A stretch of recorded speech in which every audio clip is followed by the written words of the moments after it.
So I don't even know we're live, but do we do we officially how do you want to Launch go? episode 1. Episode 1. We got one viewer. We're off to a great start. We've grown already. Welcome.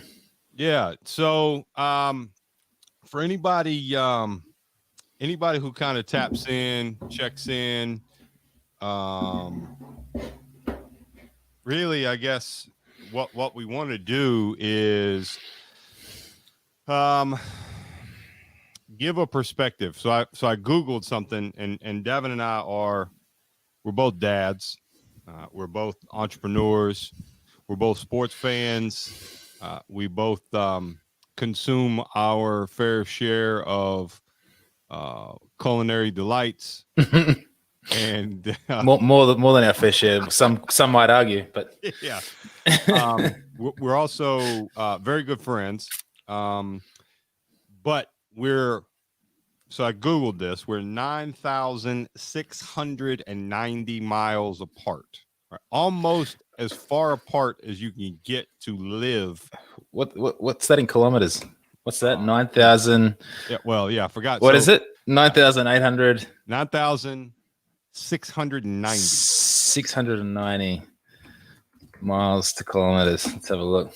So that sounds much more impressive in kilometers. You know that? Yes. So 15,594 kilometers. 15,905.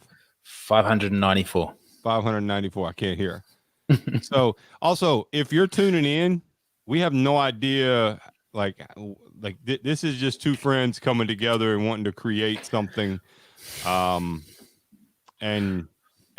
just it'll live for us. It'll live for people who become fans, but it maybe live for our kids and our grandkids and those kind of things, which would be kind of cool.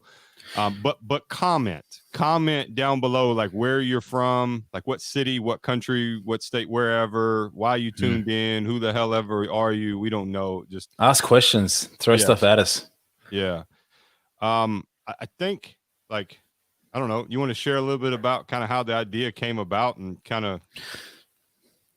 Yeah, I mean, well, we became friends through I guess a combination of sport and business. Shane, you when we were allowed to travel, would travel to Australia quite a lot for your business, and I was involved in sports media, basketball media at the time. So we connected. We pretty much right from the outset had some pretty interesting conversations right from day one. Yeah. You know, you fell in love with our country. I've always been a massive fan of America. I've been there 4 times, love the place, grew up, you know, obviously as many Australians do, with a healthy dose of American culture. And so I think, you know, and then I started my own business. So we would bounce a lot of ideas and experiences off each other from an entrepreneurial standpoint. And I don't know, I think we got to the point where we thought we have some pretty interesting conversations, you know, and then we've got an American perspective and an Australian perspective. Let's just start putting them out there. Let's just keep having them, but just make them live and see what happens. Well, and I think I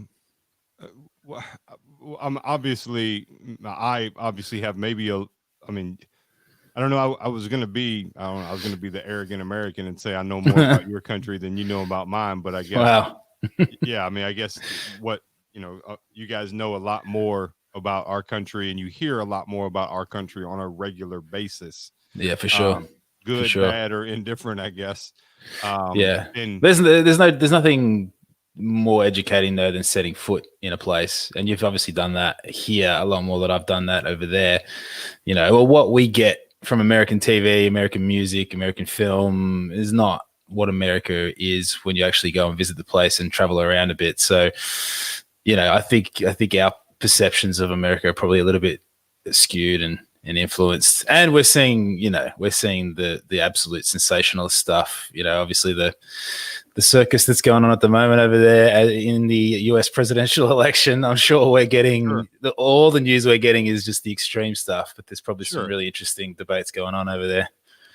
Yeah, and you know, we're first of all, we're both well, I'm gonna say we're laid back.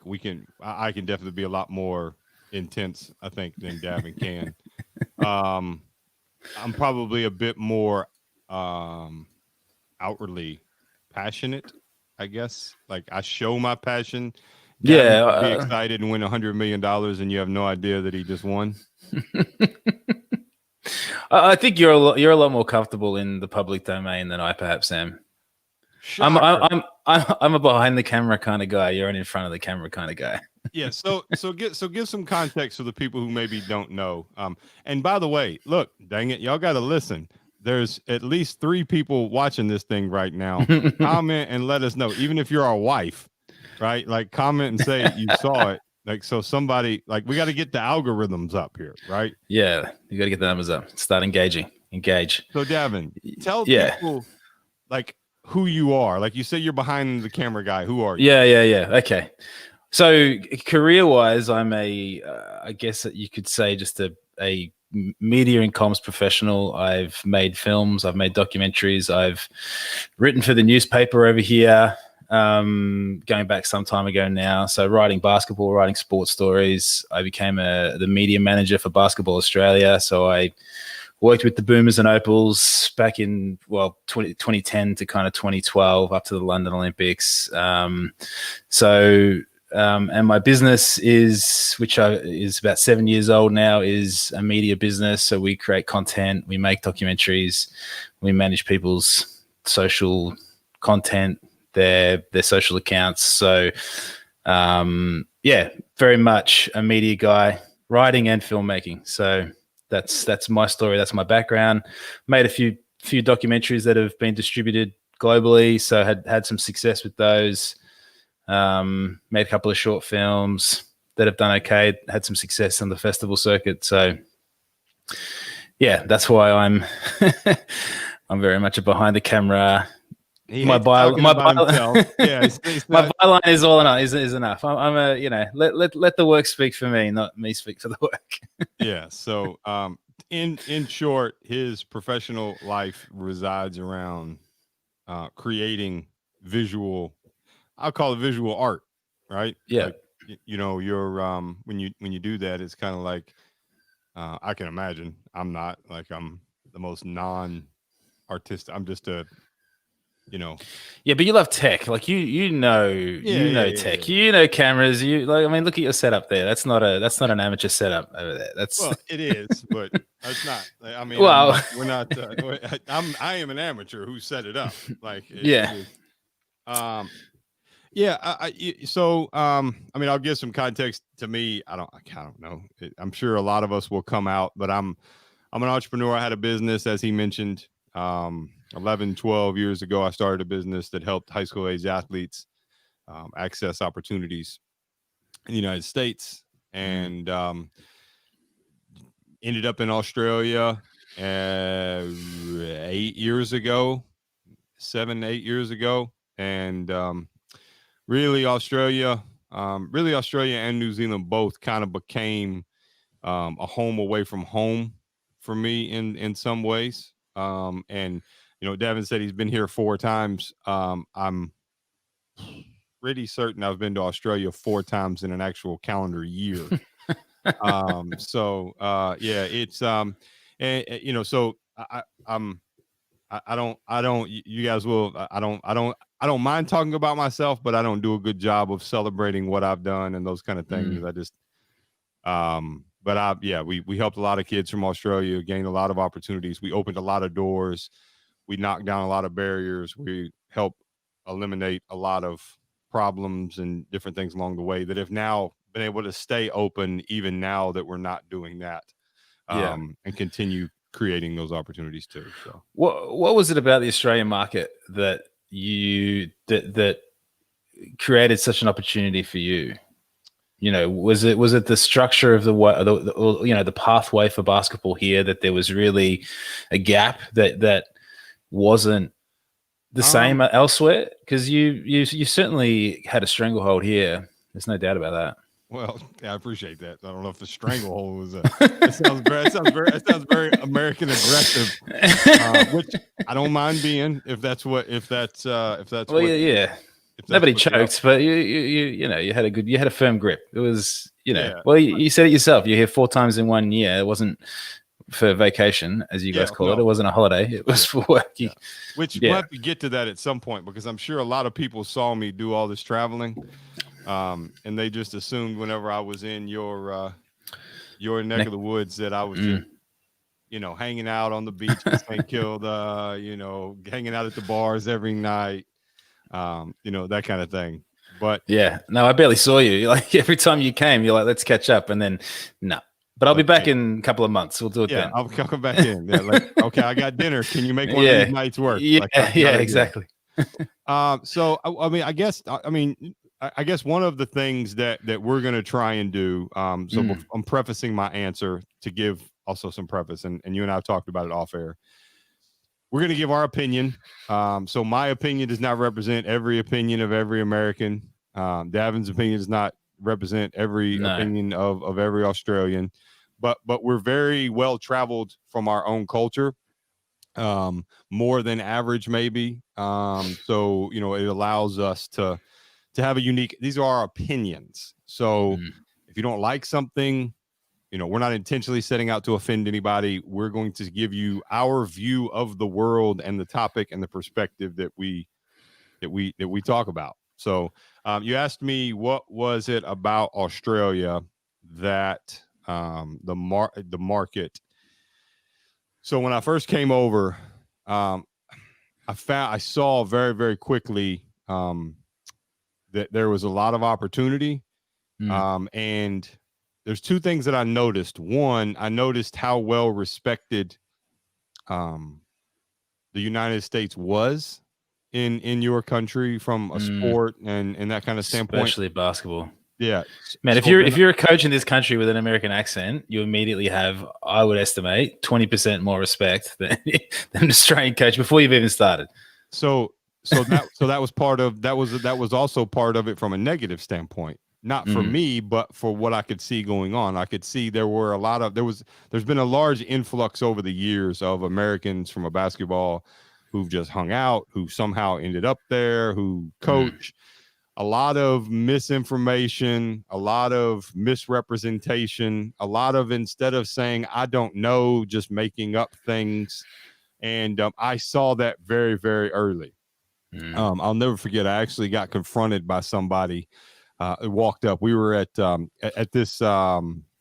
It's a basketball tournament that happens in Melbourne, Australia, in June. January. It's called the Classic. Oh yeah. So it's called the Classic. It was at Dandenong, Dandenong, and if you end up being a listener to this, and we're going to do a lot of this, I guess, during the first, but like, there's a lot of Americans, you don't know a lot about Australia. You've probably never heard of a place called Dandenong, Australia. That's okay. Let us know. We'll get some pictures. We can pull some stuff online. We can pull some stuff up and show you, because we want this to be a little bit informational and educational too, to kind of bridge the gap, especially with what's going on in the world with COVID, and you're stuck at home and on lockdowns, or we're probably heading back to lockdowns and all these different things. Yeah. So we were there, and this guy walks up and he's like, hey, are you guys Americans? Like, yeah, we're Americans. He's like, oh, did you check in with the government? I was like when I got off the plane? And he was like, no, like, you gotta, like, you can't just be here like scouting players. I'm not here scouting players. I'm literally here as a fan. Like, I'm not here doing anything. He's like, oh, well, yeah, you got to talk to the government before you talk to any players. And I was like, who are you?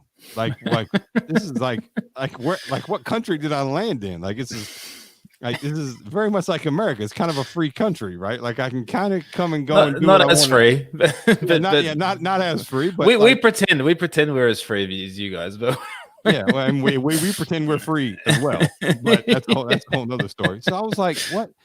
And a gentleman who has since passed away, a jewel of a man, a guy named Marty Hansen. So Marty came up to us and he introduced himself, and he's like, hey, don't worry about that guy. And I was like, yeah, this is what he just told me. He started laughing. He's like, man, look, he's like, I work with the government of basketball here. you guys can talk to whoever you want to talk to. He's like, you do whatever you want to do. We had a conversation with him. We hit it off very, very well. And he became somebody who became an early advocate for us of making phone calls, putting into place. So it was just seeing, it was like a land of opportunity. And then while being there for a week and watching all of this basketball, and this is, God, I can't even think of the year right now, but I want to say 2013, maybe 7 years ago. Yeah. Sounds about right. That sounds about right. Yeah.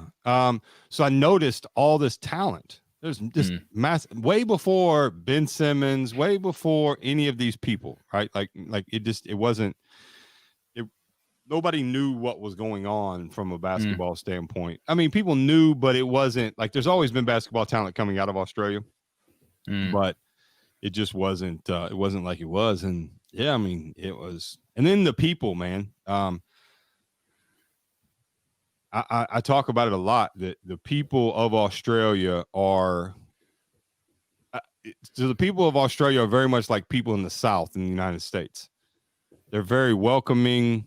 I joke, but I could probably go to Australia and stay a month and not pay for a place to stay and not pay for a rental car and not pay for a meal. It's funny though, because that is the exact experience that I have with American people. Like I remember when I was in the States, and this is a good story, but it's a long one, so maybe we'll save it for later. But no, go ahead. Well, it was okay. So while I was at Basketball Australia, we had the NBA came out and did development camps while I was at Basketball Australia. Right? We had this is a really long way of making this point, but it's still a good story. We had a breakfast with all the NBA people that were over here, and I just happened to sit next to the vice president of NBA International. His name was Brooks Meek. Awesome guy. We had a good chat. We were talking about the NBA Finals. I'm pretty sure the NBA Finals were on at that time. It was the Miami-Dallas series. And he was talking about, the NFL and how they just make so much money because the stadiums are so big and the NBA has to try and find unique ways of making money. And I said to him, how does one go about getting a ticket to an NBA Finals game? And he says, well, you know someone like me. That's how you get a ticket, because it's impossible to get a ticket. Anyway, we had a good chat, moved on. I'd left Basketball Australia by this time, was about to go to the US on my honeymoon. I just thought, you know what? I had tickets to the Bulls-Knicks game. I go, you know what? I'm just gonna email this guy. I met him once. We talked for half an hour. See what happens. I'm going to be honest. I'm going to tell him I'm no longer with Basketball Australia, but I wanted a media pass. I wanted to come to NBA head office and just see the place. So I just sent him an email. Wasn't expecting a reply. Within half an hour, I get a reply from him saying, "You're going to get a call from my personal assistant, and she'll sort it out." I get a call. When are you coming? What are the dates? What days are you free in New York? Bam. I got a meeting invite. I had half an hour with the guy in New York. I had media pass to the Bulls-Knicks game, got into the change rooms. Just that's hospitality like that, So it comes to the time I'm in New York. I go and see him. He gave me to the second half an hour. Like, this guy gave me his full attention for a full half hour, showed me around the joint. I'm in his office. I'm in the middle of a sentence. He stands up and he basically walks me out, waits for me to finish my sentence, and then tosses me within. But just an amazing experience. And the reason I thought of that story is because when I was in the lobby of the NBA building and I'm talking to the security guard, he said, "Oh, you're Australian." And he said, God, he goes, "Australians are so nice." Like, he goes, "How rude are New Yorkers?" And I'm like, "Mate, my experience with New Yorkers is the complete opposite. Everyone has been amazingly friendly." He goes, "Yeah, but that's because you're Australian." And I'm like, "Yeah, well, maybe we're nice to you because you're American." Like, that's what I was going to say. Maybe we're not as nice to each other, but you're a visitor. I'm a visitor. We both have hospitality as part of our makeup, but we're pretty terrible to each other. Yeah, well, it's kind of like, you're you always tell, especially we have kids, right? So yeah, your kids are still a little bit younger, so they haven't had sleepovers and things like that. But yeah, what you'll learn is your kids will be jerks at the house, and then they'll go and stay over at somebody's house, and that friend's parents are like, "Your child is a jewel." Like they're the and you're like, "My kid? My kid is like a Tasmanian devil running around here, like tearing things to like no." But I think that's life, and that's it. It's human nature. Yeah, I think, but very very accommodating. With that, a couple of things that have kind of come to mind throughout this that I guess I have to be conscious of is we're going to try and use slang words in their natural context. So if you're from Australia and you hear a slang word that you don't necessarily understand, do not be offended by it because you might not completely understand the context. And same thing, Australian. I when I'm talking to somebody from Australia, I will use mate and cobber and these different these different things that you might not understand. So is that what happens when you're here? When you're here, do you find yourself talking more like Australians? Oh, 100%.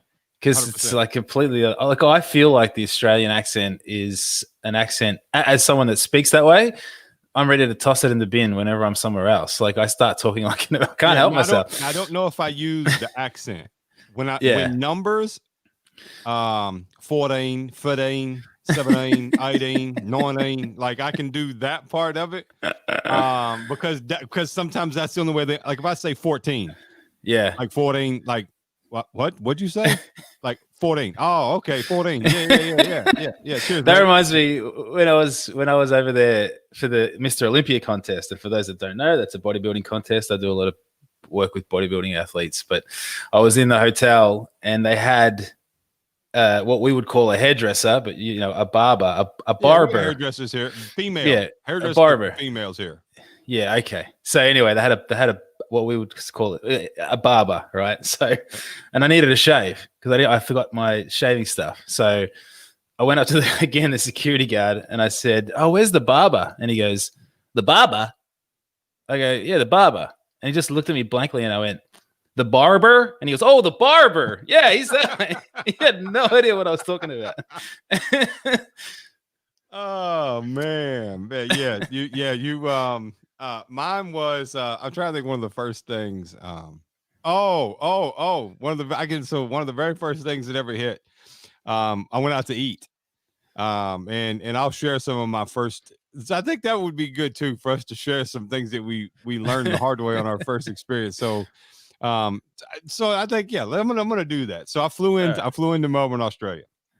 One thing that you will learn very, very quickly in June in Melbourne, that it gets cold, and the weather literally just decides, like turns on a dime and decides, oh, you know what? I think it's been cold long enough. We're going to warm up a little bit. It snowed this morning. I think it's going to rain this afternoon. It'll be hot. Like it just changes even. And what do you call them? I guess I've never thought. Is it Melbourneites? Do y'all call it like Melburnians? Melburnians, yeah. Melburnians? That sounds a lot like Malvern. Malvern's there's a train stop. Now we're approaching Malvern. Melburnians, yeah. Yeah. So I went, right? And the airport is not in Melbourne. It's actually like way out in the middle of nowhere. It's Melbourne. It's still Melbourne. It's not in the city. It's not in the city. That's not. It is so far out there. Tullamarine, I think is what it's called. Tullamarine. Yeah, it's away. It's about, what is it? About 15 k's, 16 k's from the city. Yeah, well, it's a long drive when there's traffic. Yeah, that's true. That is true. There's one road. There's one road to the airport. There was talks years ago of putting a train in. Yeah, they're gonna say. Yeah, they're doing that. They're doing that. Well, but they were do that 5 years ago. You know, I heard. I was in an Uber, and the Uber driver Uber drivers just know everything, right? They know everything. And his theory, and it's probably, it sounds credible, is when they built that road to the airport, they had a deal where they weren't allowed to build any infrastructure because that's a toll road. Yeah, they weren't allowed to build any infrastructure. Yeah, they weren't allowed to build any infrastructure that would compete with that toll road until 2022. And ironically, that is when they're saying that this rail would pay for itself. Well, and then some, more than likely, because I'm pretty sure that paid for itself about 5 years ago. But I've paid my fair share of fines So shock horror. It was a political, agreement that meant that we weren't allowed to have any transportation infrastructure that competed with that road. So sounds like the bloke driving you around knew what he was talking about. It sounds like, yeah. Well, I bought it straight away. Yeah, that makes sense. That makes sense. Yeah, that makes sense. I'm looking forward to it because it will make your life unbelievably easier if you can hop on a train from the airport. Yeah, this is a global city that doesn't have a train station at its airport. So I drove in. So I flew into Australia. I had never been before. I did not pack any. The only experience I had with Australia was the restaurant Outback. Which is hilarious. Which is certainly has an American spin on the whole Australia concept. So I have a unique story on that too. So the movie Crocodile Dundee, right? Yeah, that's every American's baptism, at least in my generation, to Australia. So I drive. Did I rent a car? No, I did not rent a car. So another very very big mistake. Yeah, rent a car. Walked right outside and grabbed a cab from the airport. That would have been a shock. All the way to Albert Park to a hotel. So it's a long drive, right? Long drive. What year is it? What year are we talking? Oh, it had to have been I'm thinking this is like 2013. Yeah, so that cab fare would have been well in excess of $100. 135 Australian dollars. So listen to this. So I'm gonna tell you, so listen. So not only did I get there, but I drop it off. He drops me off. And in America, it is commonplace to tip. Yeah. Especially when someone drives you that far. This is pre-Uber. This is pre-Uber. Uber did not exist. It was not, or maybe it existed, but it was not in Australia at the time. So I was like, okay, so tipped him $20, right? I was like, oh, okay, $155. I wasn't expecting that as soon as I hit the ground, but okay, hey, we're here. I spent I spent the day, whatever. The next morning, I had told him my plans for the next couple of days. The next morning, I walked out at like 7:00. He's in my parking lot. Oh, yeah. He's in my parking lot. He's like, hey, mate, how's it going? I was like, good. I'm just going down the road to get some breakfast. He's like, I'll give you a ride. I was like, okay. So we got in the ride. He took me down. I was like, man, these people are amazing here. So he took me down, went through, and I got out and I tipped him again. And there, a lot of the restaurants in Melbourne is, I guess it's called cafe style, where people are sitting outside and that kind of thing. Where they came in and I got my food. There were some people sitting outside. I got my food and then sat around them, and we kind of struck up conversation. And they were like, "Hey, is this your first trip to Australia?" And I was like, "Yeah, it's first time." They were like, "Hey, just a heads up, like we don't tip here." And I was like, "What do you mean?" They were like, "Well, we saw you tip the taxi driver when you got out." And I was like, "Well, yeah, you went and I tipped." And they were like, "You did what?" I was like, "Yeah, I was giving him like $30 in the last 2 days."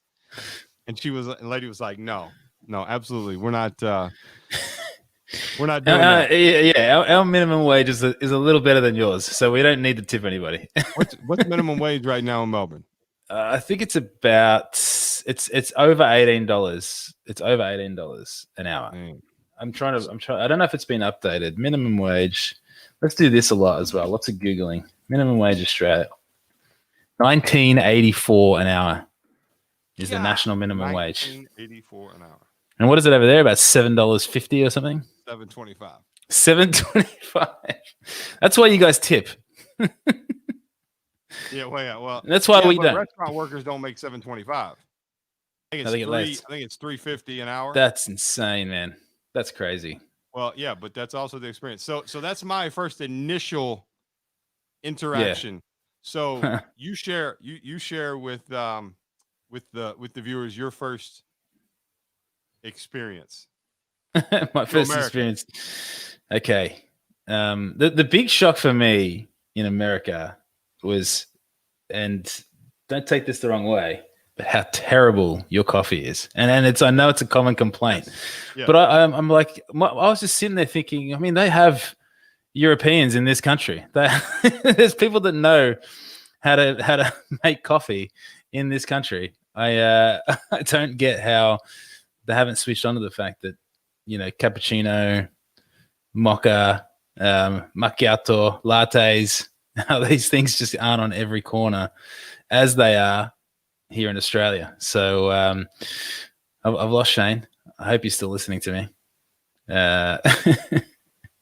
But that was my first big experience with the US. The other thing, so we landed in my first trip. We landed in LA, and then we started in Hawaii. So this was on my honeymoon. We started in Hawaii. I spent a week in Maui. We spent a couple of days on the main island.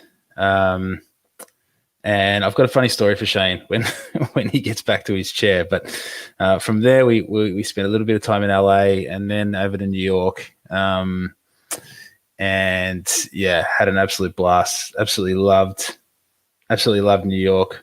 But yeah, as I was saying, my first experience with America was Hawaii. So I can't hear you. That's not America at all. No. Well, hang on, because this was my honeymoon, and we stupidly didn't think about the time of year that we were in Hawaii, and we're in Hawaii during spring break.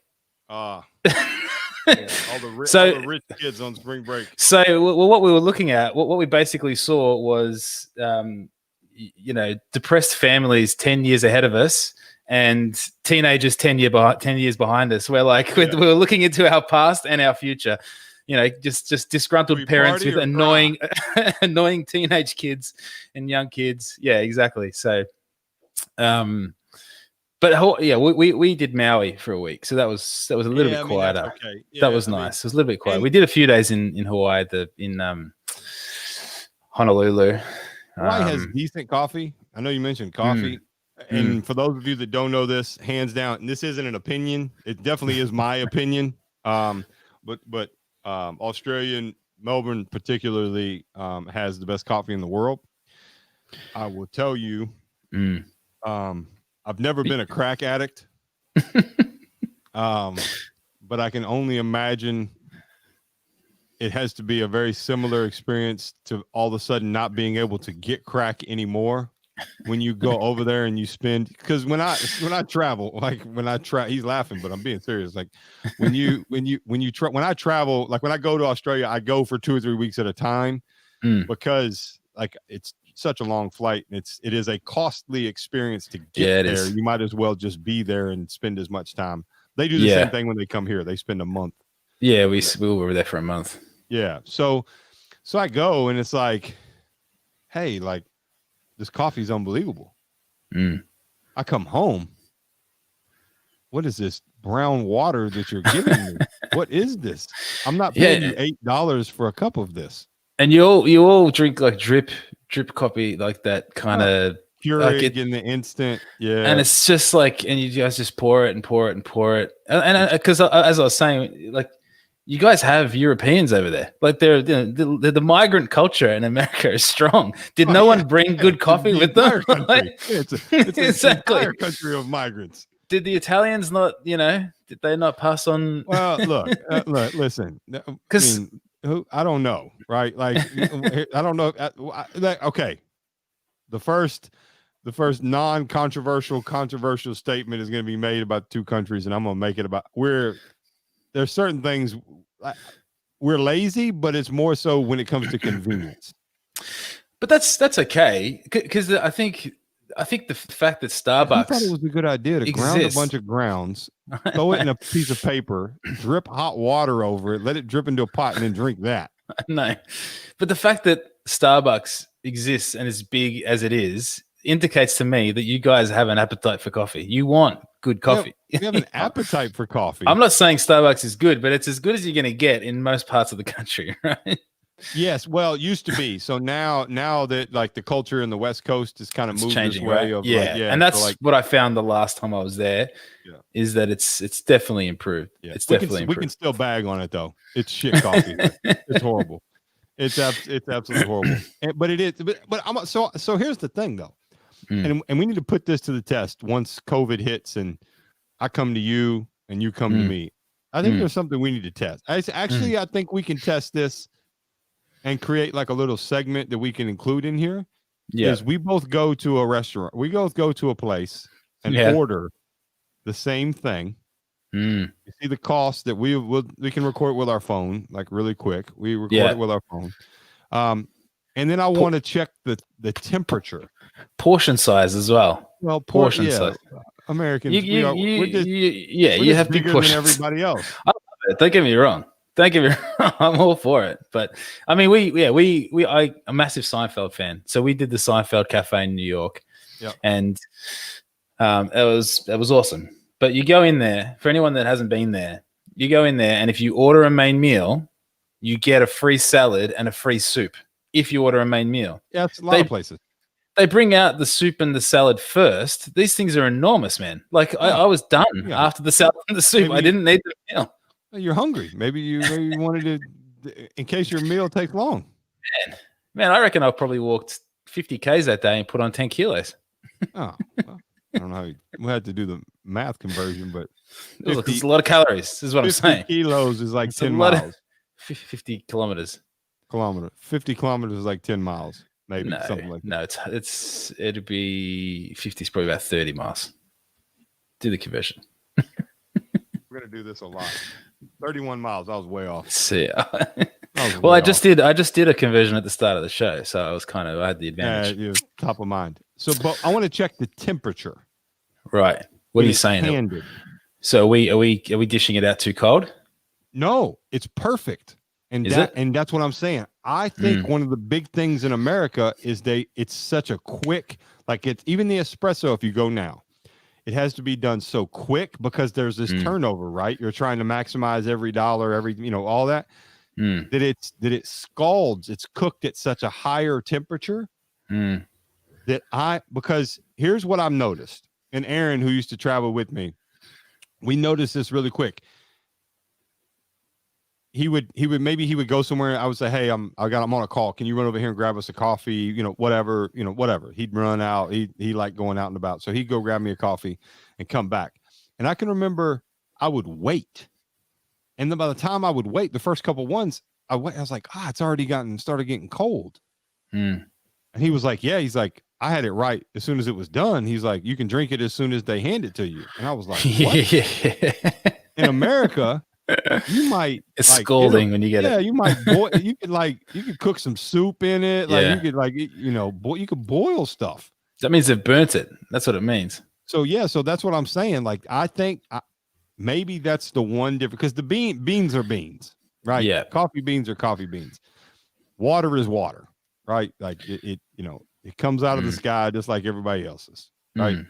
Although you can pay for a really expensive bottle of Australian glacier water here. Really? We don't have. Okay, so I'm lying. So actually, I'm lying. Water is not Fijian. Water. No. Well, yeah. So, oh shit. Let me tell you a funny story. On one of my trips over to New Zealand, we had a layover in Fiji. All right. I swear to you, we were in a resort in Fiji. And Brendan, if you're watching this, I want you to comment in and state what you saw. If you don't agree, if just echo what I'm saying.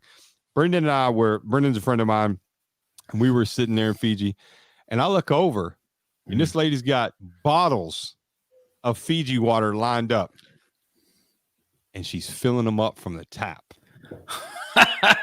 Now, Fijian tap water, man. I was gonna say that's as good as it gets. I was gonna say now, technically, she's not lying.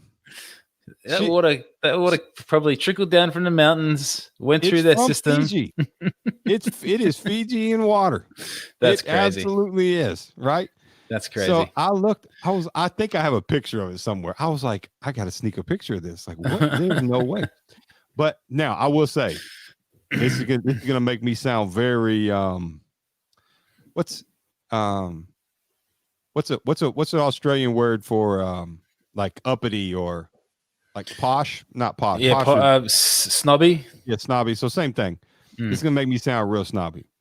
In New Zealand, before I would give a talk, I had to have this water called Anapodes. And Anapodes water is voted the #1 water every year in the world. It comes in a glass Really? jar. Right. It's not super expensive. It's So from New Zealand? yes. Yeah, I'll New have to Zealand's send it. amazing, man. New Zealand's It's amazing. unbelievable. It's an amazing country. Oh, New Zealand. Well, we'll have to do a special episode where we have some Kiwis on. We tried to make them part of us, and there's a very good reason why they didn't want to buy that, and that's because and they try to separate themselves from you guys. Yeah. I was in what did yeah. There was a funny story. We did some work in New Zealand. We were filming some road workers, and what did one of them say? He said something like, "Oh, what do they call Australians in Britain?" There's something like, it was a joke, and he goes, "What do they call Australians in Britain?" And he said something like dickheads or assholes or whatever. Yeah. And I said to him, "Yeah, well, what do they call New Zealanders in Britain? Australians." Yes, it's true. Yeah. That's very, very true. So I think we need to do this. I think, and we want to try different things in like this, like go and show a perspective of like this is in America, right? Like, well, what do you mean? Like, I want we'll have to do an on-site comparison of these thing called hook turns in Melbourne. Oh yeah. Well, I mean, everyone complains about them, but our city would be a mess without them. Because of trams. Because of trams, you've got to understand. No. If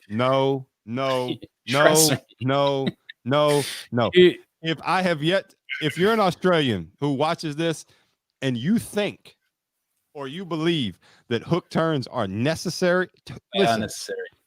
Yeah. Let me explain something to you. Okay, when you're on a road with two lanes and you're at an intersection, which is every road, all right, and you have a car that wants to turn left, yes, but has to wait for thousands of pedestrians to cross the road. So you're answering this for me. And then you have a car that wants to turn right but can't because of trams and cars coming the other way. No one gets through that intersection ever. It will not happen. You as soon as you add hook turns to that situation, traffic moves. So what do they do everywhere else in the world? Stuff it up. Oh, well, yeah.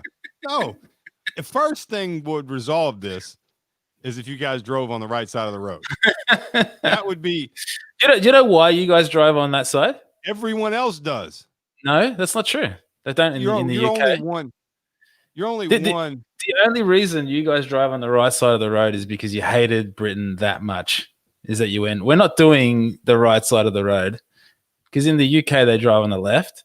So once you guys disregarded that country from your own, you said we're doing the opposite to those bastards. That's what you said. So they kicked y'all out for being a bunch of criminals, and you guys still said, "Oh, well, we're going to listen to what they tell you." They sent their worst over here to create a whole other country. You know, they screwed the pooch on that one. They messed that one up. Yeah, they're all coming over here now. Yeah, I would say you guys got there and you were like, "Oh, this is where you wanted to send us." Yeah. Oh well, we'll stay here. You can take those cold, cloudy days, and you can have that. Absolutely. Oh man. So yeah. So we definitely want to bring. One thing I noticed about America. Look, and my last couple of times over there, I've spent most of my time in Vegas because of the Olympia contest. I've been to Vegas 3 times. I haven't gambled once. So I don't gamble either. And it wasn't a choice. It was just I've been that busy that I just haven't stopped to do it. And now it's going to become this thing. It's going to become this thing. Sorry, busy guy. Hey, Mr. Important. And I can't afford to lose money in that place, because I hear it's a slippery slope once you start. But I noticed that your customer service people are always a lot older, and even like even the staff on airplanes, like, you know, air hostesses and cabin crew, they're all kind of middle-aged people, and people serving you coffees are all middle-aged people. Whereas here, it's like the younger the better, because obviously it's a cost thing. Yeah. So But I that's not the feel case. So yeah. So I think that's so you can. that It's might be when a you Vegas came. Yeah, it's a Vegas thing. One, because you got to be over 21 to work. thing. Yeah. Right. And Okay. yeah, so you can't if you can't even come legally. You can't enter the facility of the hotel unless you're 21 years old. Yeah. It is that's why they call it Sin City. It's Since you got to yeah. be at least semi. I don't know who set the age at 21. That's like Yeah. you can handle the sin of the world at 21. Yeah. You're in. Well, yeah, in our country, you can vote, drink, and drive on the same day at 18. So Yeah. Well, you can also probably didn't think that through. yeah, but you can also drink at 16 with your parents. Over here, Yeah. I think know that's that. true. I, And I know that even happens. funny Whether enough, that's well, legal, yeah, that's Australians is yeah. it Grab me may- one. yeah, Grab me a stubby and yeah. take one for yourself. Take one for yourself. Yeah, yeah. I man, yeah. So like there's the difference. But those so when 2008 happened, um, Mm. it caused a lot of people who were close to retirement or retirement lost their job. Mm. So the jobs that they took, it's probably why you remember seeing maybe on the news. I don't know, 5, 6, 7 years ago, McDonald's workers were talking like, "Oh, we need our minimum wage raised, and we need to." That's because you've got 40 and 50-year-old people working at McDonald's. That's not a McDonald's designed job. Yeah, So, yeah. I mean, I started working at 14 years old, Mm. but not most teenagers don't work in Australia either, though. No, they yeah, but no, a lot of teenagers work little part time gigs, doing a lot of those jobs. You know, working behind a bar or waiting tables. But the most Australians live at home till $20 an hour. 25, make you $20 an hour. Exactly.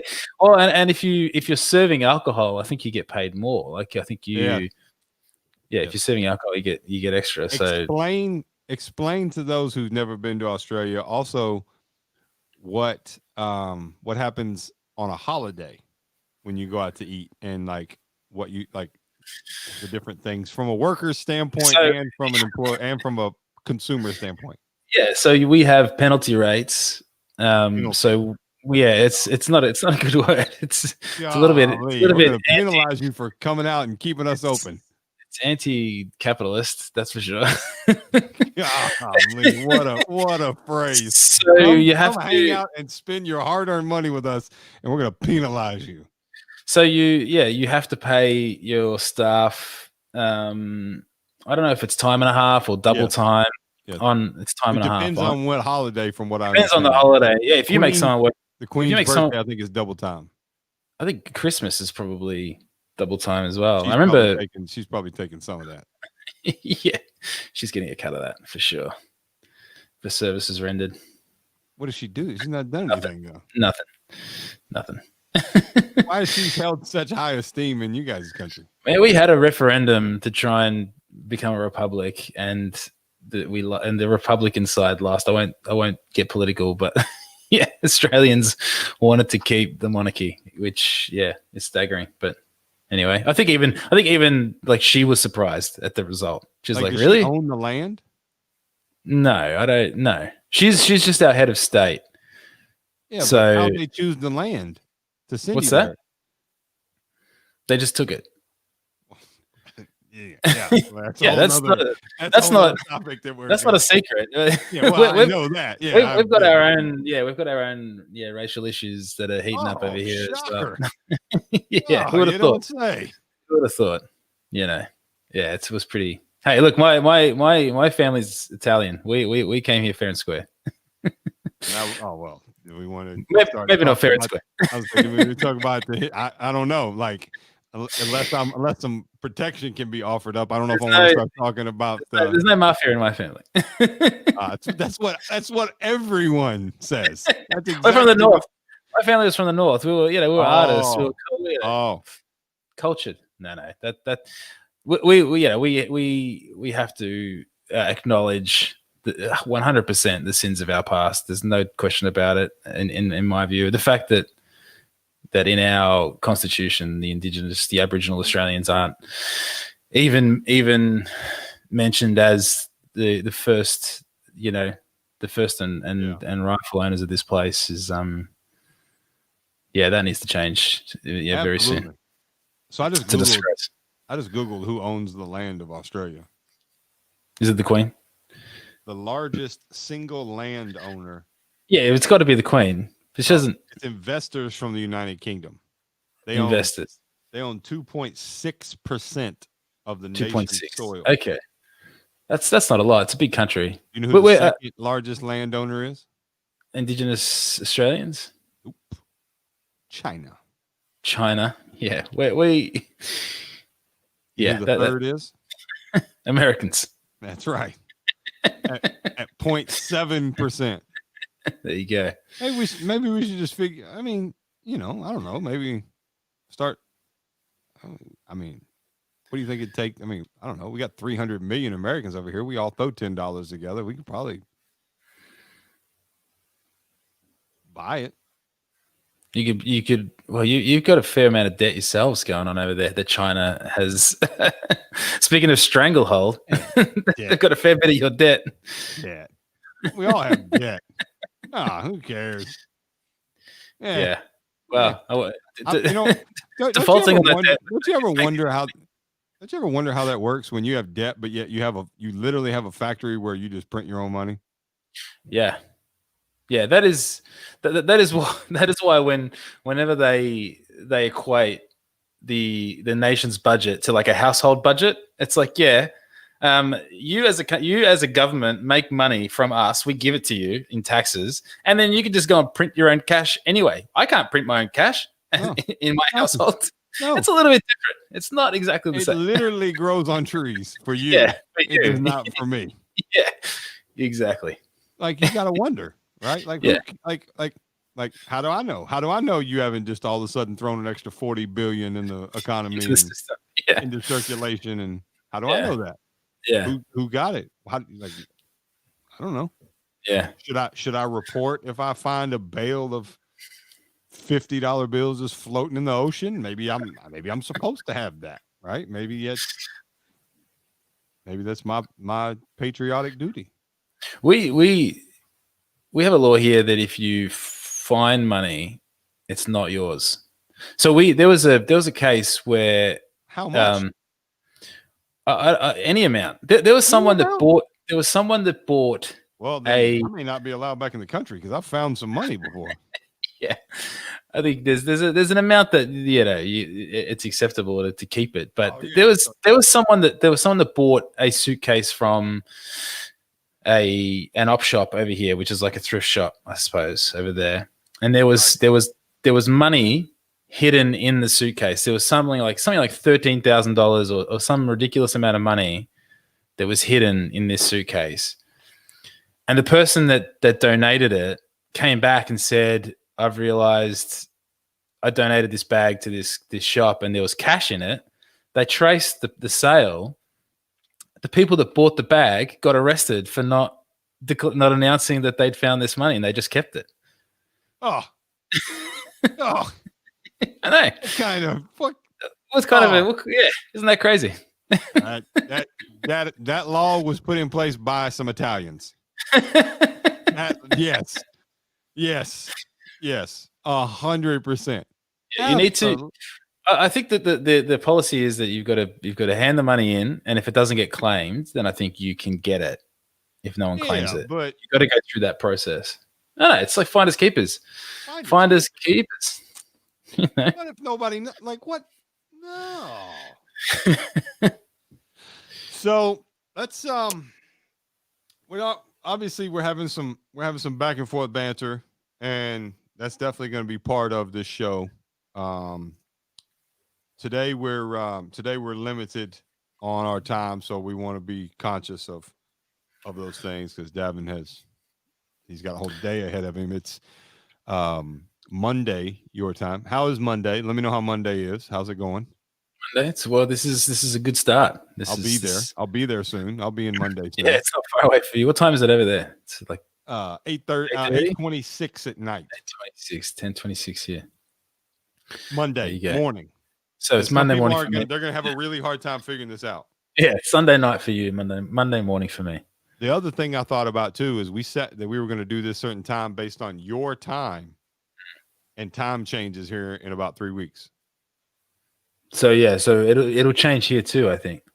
Yeah, but you fall back and we go forward. Yeah, that's right. Or we fall back and you go forward. Yeah. Okay. So we'll have to recalculate. Yeah, that's so we go out by 2 hours. Yeah. Which means it'll be like 5:30 my time. So what's happening with your lockdown? Is it about to gear up? I think so. What are the daily numbers in Kentucky? So Kentucky's probably comparable to Victoria. Yeah. Size wise, I think we've got 5 million people here, so probably it's pretty close. Yeah, probably close. I think today we had 500 and some new cases. The day before was 700 and some, and the day before was 900 and some. I mean, we're going for records here. I mean, we're not, we're trying to see who can get the most at this point. We're not even pretending. Yeah. Like we're like I say that. I mean, my family is still very much. I think I've been to 3 places. I've been into 3 buildings, not my house. 4. I've been to the dentist twice. I've been to the doctor once, and I went to the grocery store once. By choice. See, and this is the thing that I think people over here, because we're in what they're saying is one of the strictest lockdowns in the world right now in Melbourne. So Victoria, regional Victoria, so in the country, they've got a bit more freedom. But we were at those numbers. We're hitting 700, between 500 and 700 a day. We've locked down. And there's a lot of unrest at the moment about that. And I get it. I'm jack of it. I'm ready to. I think but I think that's what they don't understand. Know was the thing called quarantine fatigue. Yeah, we've got it. And there's people starting to protest. They're getting arrested. It's now illegal to protest in Victoria. Man, I've seen some of the videos of like them. Like they went to the lady's house in Ballarat. Yeah, and arrested her because she was posting on Facebook that she was going to start something. So because we're in a state of emergency, which is what they've made in place, protesting is banned for any reason. Protesting is not banned. That is what our country was founded on, and we will protest. That's what I'm saying. You guys are freer than we are. You ban people from protesting. It doesn't matter what it is. You ban people from protesting, and you're gonna have some shit. You're gonna have some protests. You're about to find out how powerful 300 million people are. We'll deal with a lot of things. You start actually taking away freedoms, and people are gonna have an issue with it real quick. And it's happening here. People are really angry about it. I tell you what, because I've actually told this story privately to a couple different people. But I think it would be great to hear from your perspective. Yeah. You guys were doing great.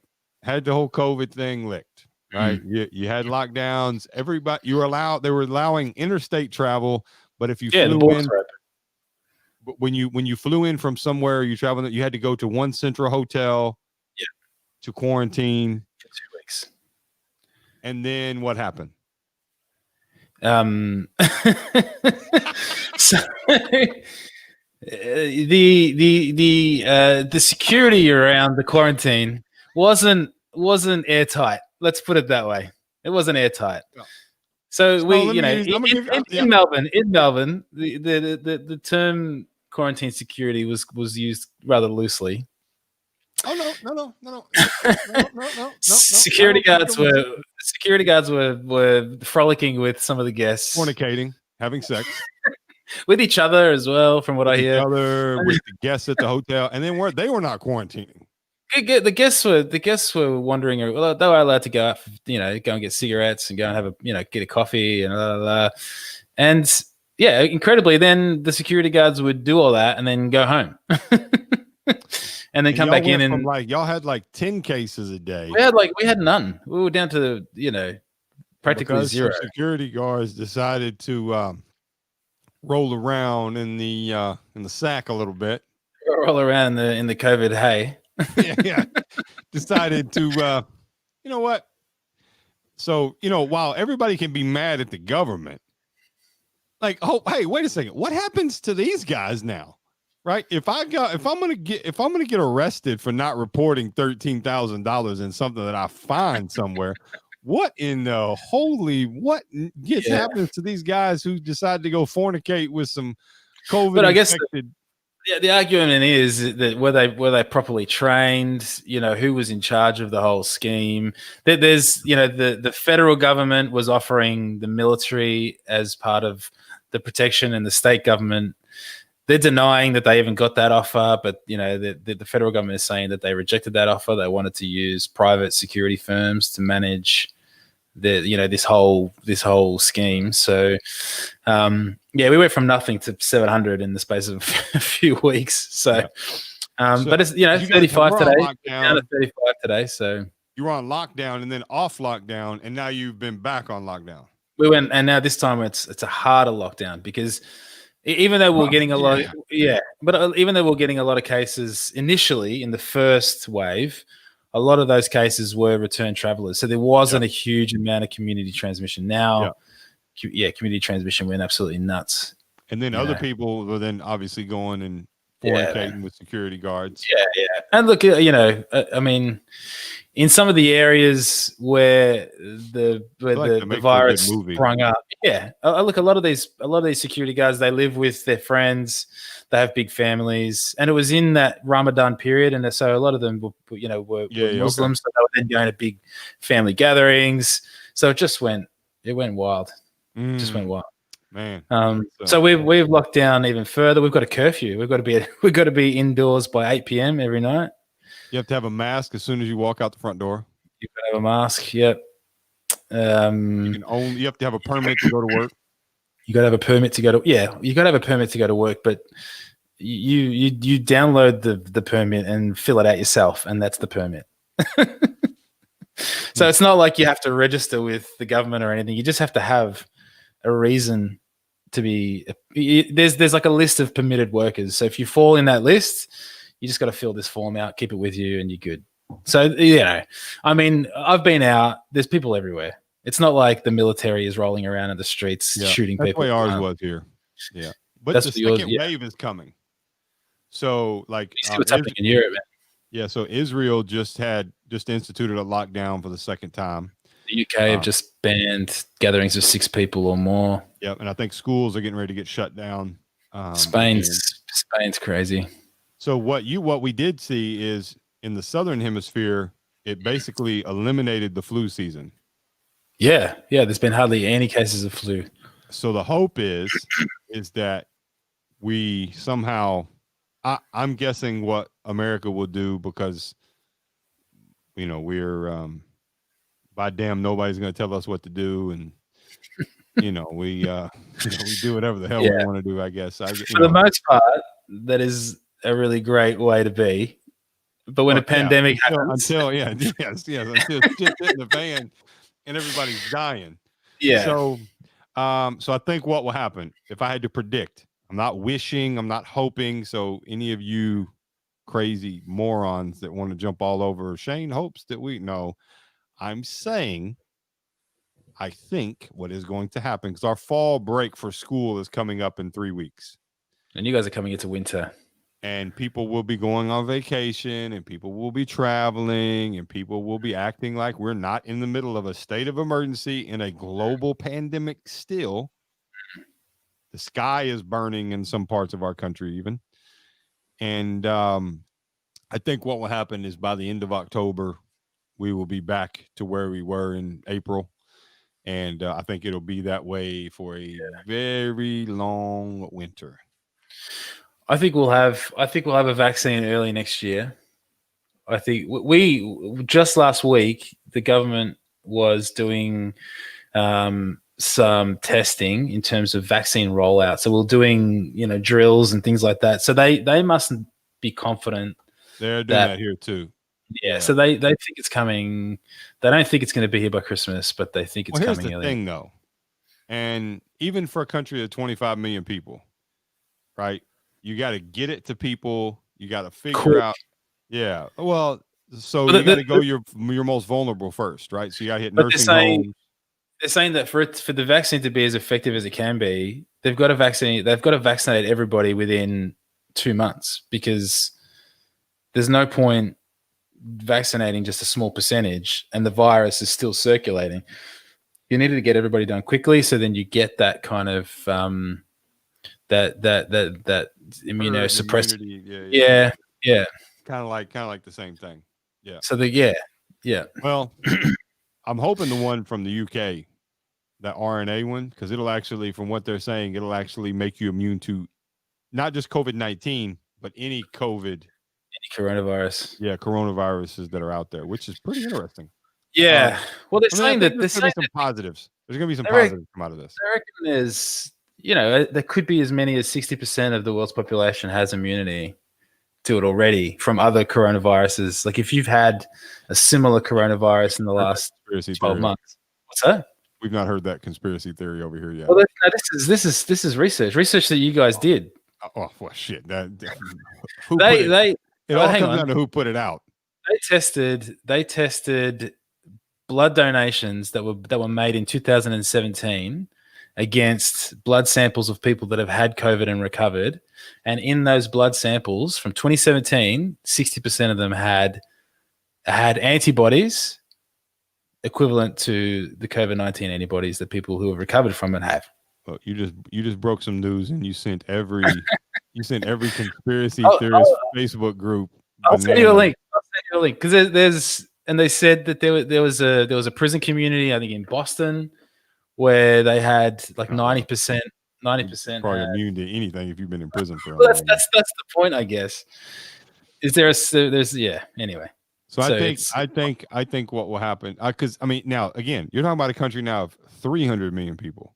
Yeah, that's crazy. Like that's a whole. You gotta make enough of it. You've gotta like. Well, you're talking about a country that probably operates as 50 little countries in one country as well. Now, we do. Yeah, we can roll things out. I mean, everyone needs to be on the same page, though, right? Like every state's going to be a part of it. Good leadership, and you can do anything. Shitty leadership, and you like. It's like driving. It's like shitty leadership is like a hook turn for the first time. Well, I mean, it sounds like Biden's on steroids, according to Trump. So you want to get him in? He's performing. He's peaking. Why would it matter if he's on steroids? You know what I'm saying? 100%. This isn't the Olympics. If there's no money can be bet on something, meaning sports, right? Or like if money is not being wagered on a person's performance, I don't 100%. care. I don't care if my mechanic is juicing. No, I certainly don't care if my police are juicing. I want my police juicing. I want my fire department. I want my fire department. Yes. I'm in. Police department over here. We already got enough. You got enough issues. Safely under medical supervision. These things, correct. Performance enhancing, but a lot of things can be seen as performance enhancing, right? Yeah. A lot of things can. Yeah. A lot of things that are legal in sport can be seen as performance enhancing. Yeah. So here's a good example. There are some things that are legal here that are not legal in Australia from a supplement standpoint. I mean, there are some things that you need a prescription here that you don't need over there. I'm taking one of them at the moment. I would be doing a lot better with the financial side of what I'm taking at the moment, because I need a prescription to take melatonin. You guys can, that's prescribed. That's a prescription? Yeah. Well, I need to get a doctor's prescription to take melatonin in Australia. Whereas I know, I mean, I've been at your airports. It's in, you can buy it at the airport. 15, I don't have that many. I got 5 different bottles of it. I literally have it like. Yeah, I need you to send me some. They have like the real minor doses of it. Like my daughter actually takes 1 milligrams. My daughter takes 1 at night.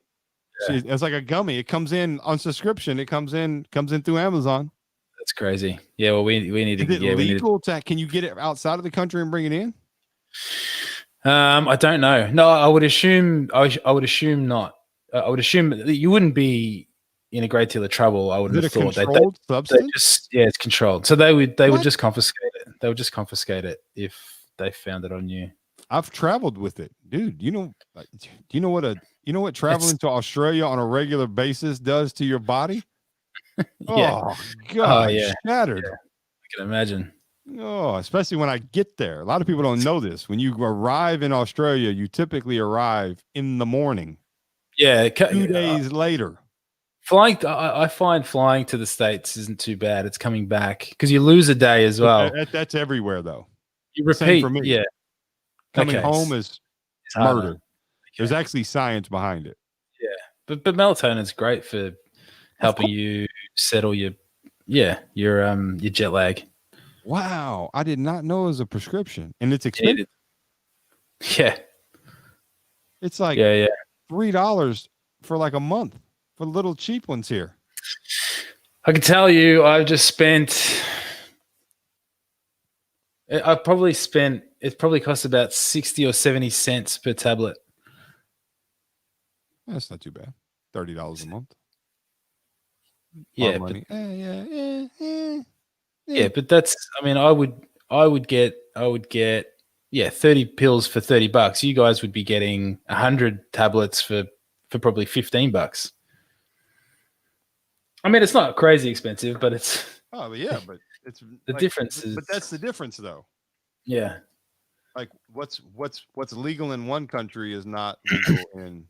Yeah, and I still have to go through the hassle of going to the doctor and getting the prescription and. So my daughter, what she takes, there's 50 gummies in a thing. They're children's. Yeah, and they're $13 for 50. Yeah, that's the gummies. Now, I can get. Oh, you're gonna love this. I can get the dissolvable, if I can talk, the dissolvable tablets. I can get 360. They also contain vitamin B6 for $14.99. I paid for a year's worth for you would be $15 in America. It's crazy. Well, I just for 5 milligram tablets, I just paid $50 for 30 tablets. So I paid over $1 a tablet. Yeah, these are 5 milligram fast dissolved tablets. 5 milligram, and what was it? $15 for 300. Yeah. Well, I just paid $50 for 30 tablets. So 360. If I were to take this in Australia, I would be arrested. You would be arrested. Trafficking. They'd just take it. They'd just take it off you. Because you just say it's legal. It's legal over the counter. Can you imagine? What are you in for? Melatonin. Oh, jeez. That'd be the news. Yeah, I know, it's crazy. Those dogs now, when you come in through customs in Australia. There are people that sell it under the counter. If you ask nicely, they'll pull it out for you. If you ask nicely. Allegedly. Yeah, allegedly. Yes, allegedly. So, anything else you want to talk about before we wrap it up? Because I know you've got you're also an astute professor and teacher and all these different. I gotta get ready for a class on virtual reality, actually. So, I need to wrap my head around a few things before I tell you. Virtual reality. It's called American Society. What blows me away about your federal political system is the 2 years of campaigning. 2 years, like this is. It's a long road, but it isn't. Right. I don't understand how the president can focus on what he's doing when he has to be campaigning ordinarily. Under normal circumstances with a normal president. If our current he's on. I mean, he's campaigning every day of his life. So I don't know what he's doing something. Yeah. I don't know that he should be talking about anybody taking any kind of performance enhancing substance. No. But no. so it doesn't happen. Like, I know it might feel like that, but like until primaries start, like campaigning really doesn't. Like it's really only like an 8-month thing. It's not really like a maybe a People don't really pay 9-month attention thing. to it until Yeah, 9 it months might out. feel like that. It Well, they're has talking. definitely felt like that the last 4 years because Mm. we've had an Because absolute circus in town. The circus has been has overstayed their welcome. how, as an American, how likely do you think it is that he'll be reelected?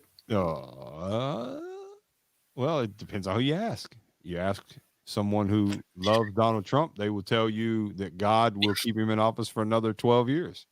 Yeah. Well, that's a worry because he should only be getting another 4.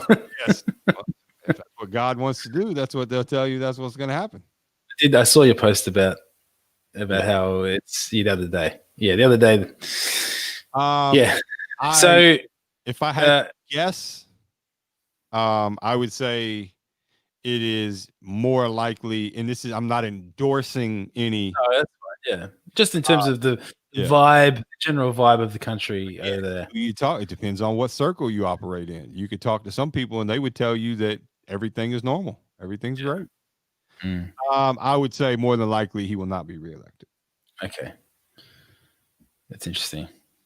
Yeah, I'd love to. Yeah, one of these I'd like to talk about the electoral college and the structure of it. And then I get it. Like I think I'm not. I mean, I'm aware of it, but I'm no like scholar. Yeah, but I think it would be good to discuss the differences. And with that, like I mean, you talk about our system. There are a lot of system. What's that? Yours is more parliament. Isn't that what they call it? It's more like it's the what's the name of it? It's more like the UK system. Let's be honest, though. But having said that, we can bag on America in our leadership. We haven't had a prime minister deliver a full term of government since 2007. Yeah, 2007. So for those that don't understand, they've elected essentially their president of the country, and since 2007, they haven't made it their full term. And our terms are only 3 years. And they haven't made it through 3 years. Yeah. So because and people will say, well, how is that possible? Because the political party nominates them and can tear them down if they want to, and so everyone is just getting torn down. They will build you up and burn you down. They'll turn on you very quickly, very quickly. And sometimes it's for stuff that isn't completely out of your control. No, and for more often than not, it's been a reflection of the polarizing kind of nature of politics now. So if you're in the Conservative Party but you're more moderate, then the far right will do everything to tear you down. Similarly, on the left side, if you're a bit more conservative on the left, or if you're not, if you don't have your, if you're not part of the union movement, you don't have that behind you, they get very suspicious of you. So there's been. Y'all have. So? You guys have what, 5 different parties? We have 2 main parties, like you guys. We've got the Liberal Party, which is not the Liberals, ironically. The Liberal Party is more like your Republican Party, and we have the Labor Party, which is more like your Democrats. And then we have like the Greens, who are, the far left. We've got, a party called the One Nation, which is the racist, far right party. It's not that, like, in terms of those kind of positions, it's not that different. Our far north is more like your deep south. Yes. Well, even in weather, right? Like weather. It's ironic. Yeah. It's ironic. It's that is. So heat and everyone goes crazy. You guys are like New York City. I love our friends in Queensland. Yeah. But and that's the thing. Everyone bags on Melbourne weather, but it doesn't get as cold as it gets in New York or Chicago. Man, those places get cold. That's true. Those places get cold. It would be more. Not even Tassie, I guess, though. No, we don't get below zero. New Zealand, yeah. New Zealand. Otago. Yeah, for sure. That again. Now we're comparing them, 2 totally different countries. Yeah. My Kiwi friends they're not gonna be happy about that. No. New Zealand is most definitely a different country. Beautiful country. So we also like sports. So before we wrap up here, we also like sports, and this is how this is going to go. So we hope we can, if nothing else, give you something to eat away an hour or two of your time. Mm. Listen to two guys talk like they know what the hell they're talking about. Jump in, contribute. Absolutely. Who do you have winning the who do you have going to the finals in each conference in the NBA? Man, are the Clippers even going to make it to the Western Conference Finals? I don't know. It looks like they just got beat. They just got beaten. So, I mean, I think LA, you would have to say, will get to the finals at this point. I think that they are good enough LA offensively. Isn't the Lakers? Sorry, yeah. There. What's that? They won last night. No. I mean, actually getting to the NBA finals. I think they'll get through. You're just writing them in. Done. Just walking them in. Well, I mean, based on how they're based on form, I think they're good enough offensively, and they're good defensively. I think there's more question marks over the Clippers than there is. Nick off the other team. Nuggets. Denver Nuggets. Does Denver have enough firepower to beat LA? The Lakers? I know there's two LAs. I keep saying LA. Look, the Lakers. This is I don't know. Yes. Yes. Okay. Yes. So what are you going to say? No, who's in the? What about the East? I think both teams, both Miami and Boston, they're both playing like they've got something to prove. I think Miami has a bit more of a chip on their shoulder at the moment. Yeah, particularly with Butler playing as well as he is. They've both got good coaching. Probably play more as a unit. I don't know. I think Miami will beat Boston. So I don't know. I think that's going to be. I think it's going to be close. What's that? So Miami and the Lakers, Heat and Lakers.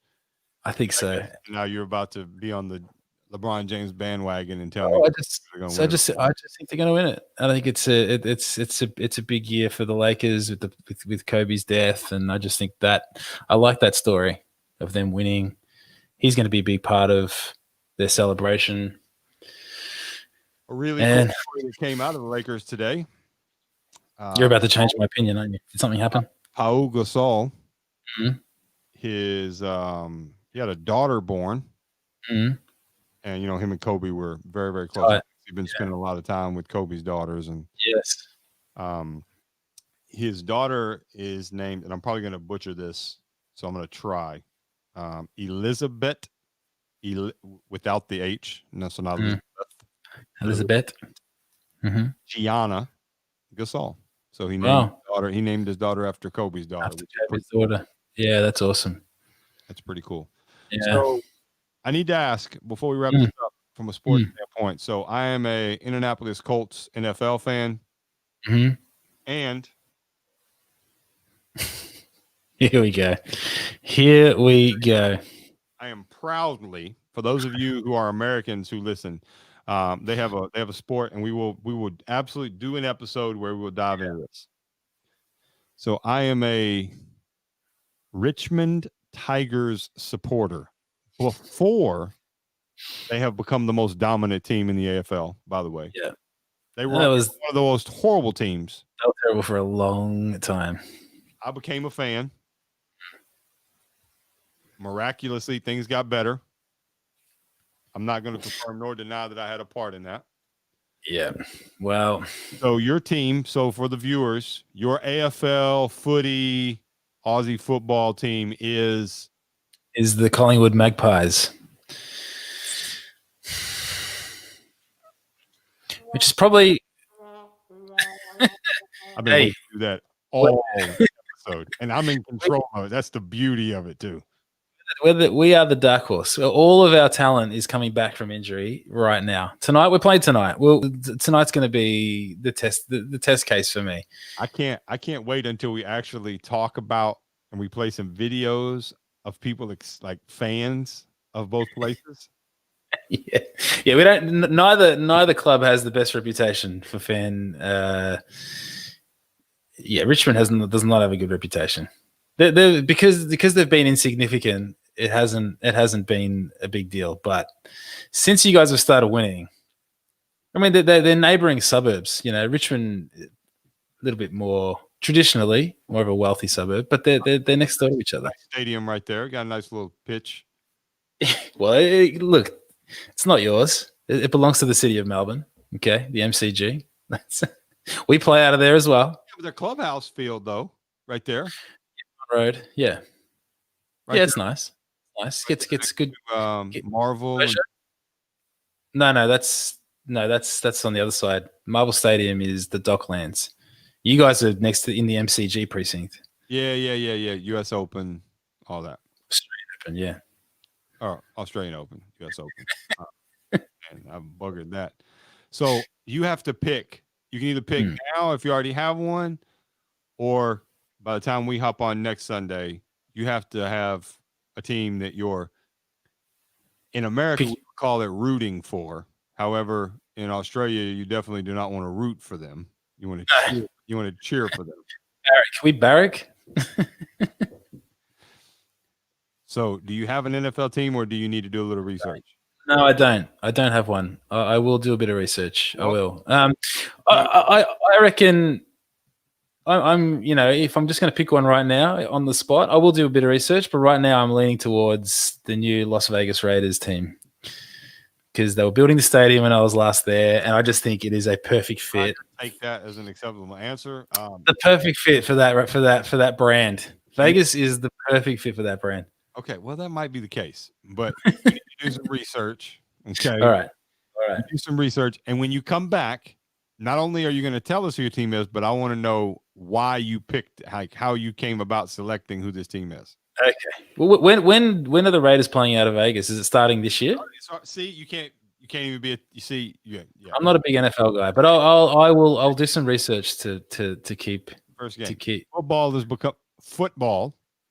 Football is becoming a very massive thing in Australia.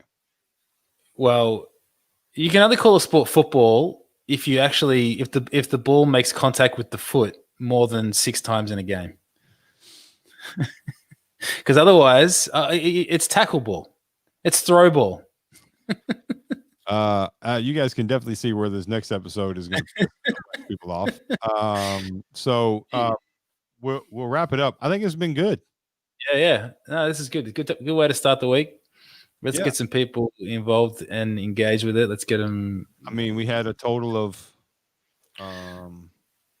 right now. It doesn't look like we have absolutely anybody on right now. Where are we streaming to? My YouTube. Facebook page, my business Facebook page. Oh, okay. I'll share that. I should have shared that already. Yeah.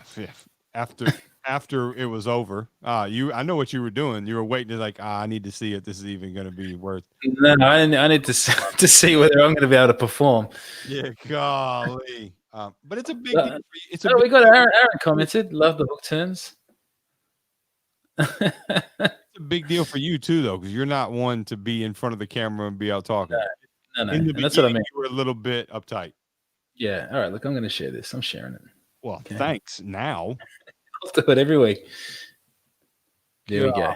And we'll create if this becomes, I don't know, let's say 5 episodes. If we're still going 5 episodes in, we'll create a dedicated YouTube channel and yeah, that sounds good. Page, and then I don't know, maybe we can find some interns to chop up some pieces and some clips for us to send out. Yeah.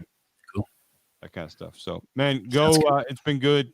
It's been great. Yeah, great to chat, man. Get some rest tonight, Sunday night. I'm just about to start working.